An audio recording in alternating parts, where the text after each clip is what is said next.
عزیزان گرامی، ہم لوگ موت کا ذکر سنتے ہیں، قیامت کا ذکر سنتے ہیں، جنت کا ذکر سنتے ہیں، جہنم کا ذکر سنتے ہیں، لیکن اللہ تعالی ہم سب کو معاف فرمائے۔ ہمارے دل اتنے سخت ہو گئے ہیں کہ ہم سارا کچھ سنتے بھی جاتے ہیں اور دنیا میں بھی اسی طرح غرق ہیں،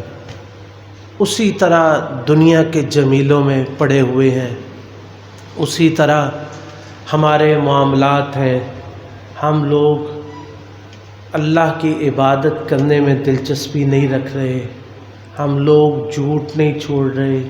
ہم لوگ فراڈ نہیں چھوڑ رہے، ہمیں آخرت کا خوف نہیں آتا، ہمیں موت کا ڈر نہیں آتا، ہمیں قیامت کے قائم ہونے کی ہولناکیوں سے خوف نہیں آتا۔ ہمارے اسلاف ایسے ہوتے تھے کہ اللہ رب العزت نے قرآن مجید میں ان کا ذکر فرمایا، جب وہ قرآن سنتے ہیں تو ان کے رونگٹے کھڑے ہو جاتے ہیں، اور ثم تلین جلودہم وقلوبہم الی ذکر اللہ، پھر وہ اللہ کے ذکر کی طرف راغب ہو جاتے ہیں۔ زرارہ بن اوفا یہ تابعین میں سے ہے، بصرہ کے قاضی تھے، حدیث کے بہت بڑے راوی اور عالم تھے، اور فقہ کے بہت بڑے امام تھے، مسجد کے بھی امام تھے۔ اس کے ساتھ ساتھ جس طرح ہمارے جو ہے وہ مسجد نبوی اور حرم، اس کے ائمہ کرام جو ہے وہ جج اور قاضی بھی ہیں اور امام بھی ہیں۔ تو اسی طرح ہوتا تھا کہ وہ جو بڑی مسجد تھی وہ جو ہے وہ اس کے امام تھے۔ ایک دن فجر کی نماز میں قرآن پڑھ رہے ہیں، فَإِذَا نُقِرَ فِي النَّاقُورِ فَذَلِكَ يَوْمَئِذٍ يَوْمٌ عَسِيرٌ عَلَى الْكَافِرِينَ غَيْرُ يَسِيرٌ، کہ جس دن سور پھونکا جائے گا، فَإِذَا نُفِخَ فِي الصُّورِ، جب سور پھونکا جائے گا، فَذَلِكَ يَوْمَئِذٍ يَوْمٌ عَسِيرٌ، وہ دن جو ہے بڑا ہی سخت دن ہوگا، عَلَى الْكَافِرِينَ غَيْرُ يَسِيرٌ، کافروں پر تو اس دن میں بالکل کوئی بھی نرمی نہیں کی جائے گی۔ اس قرآن کو بار بار پڑھے یہاں تک کہ خوف سے گرے اور وہیں ان کی موت واقع ہو۔ یہ لوگ تھے جو سور کا سنتے تھے، قیامت کا سنتے تھے، اور ان پر اس طرح اثر ہوتا تھا۔ اور اسی طرح قیام اللیل مروزی کی کتاب ہے، ان میں وہ ذکر فرماتے ہیں کہ خلید رحمہ اللہ، یہ بھی ہمارے اسلاف میں سے ایک بزرگ تھے، ایک دفعہ نماز پڑھا رہے ہیں مسجد میں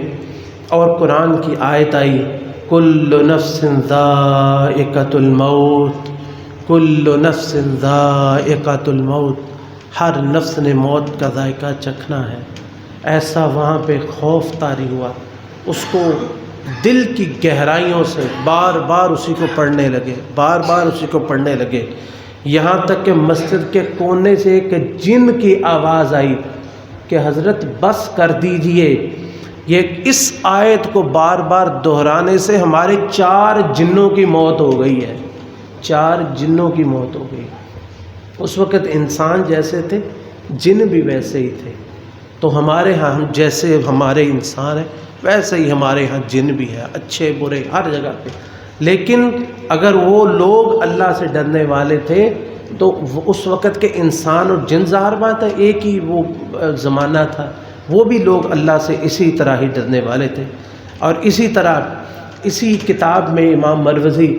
ایک بزرگ کا ذکر کرتے ہیں کہ انہوں نے وہ قرآن کریم سن رہے تھے کہ انہوں نے یہ آیت سنی کہ وَرُدُّوا إِلَى اللَّهِ مَوْلَاهُمُ الْحَقِّ، کہ سارے لوگ اپنے رب کی طرف لٹائے جائیں گے جو ان کا حقیقی مولا ہے۔ فرماتے ہیں کہ وہ نماز پڑھ رہے تھے، وہیں پہ گر گئے، تڑپنے لگے، اور ان کا پتا خوف سے پھٹ گیا اور ان کی موت واقع ہو گئی۔ ان کا پتا موت سے پھٹ گیا، خوف سے پھٹ گیا اور ان کی موت واقع ہو گئی۔ فضیل بن عیاض، ان کا نام بھی بڑا سنا ہوگا، ان کا بیٹا کسی نے، وہ ان کی اچانک وفات ہو گئی۔ پوچھا کیسے ہوا، کہتے بس قرآن پڑھ رہے تھے، قرآن پڑھتے پڑھتے پتہ نہیں کون سی ایسی آیت آئی کہ اس کی سختی اور وہ اس کا خوف برداشت نہیں کر سکے اور ان کی موت واقع ہوگی۔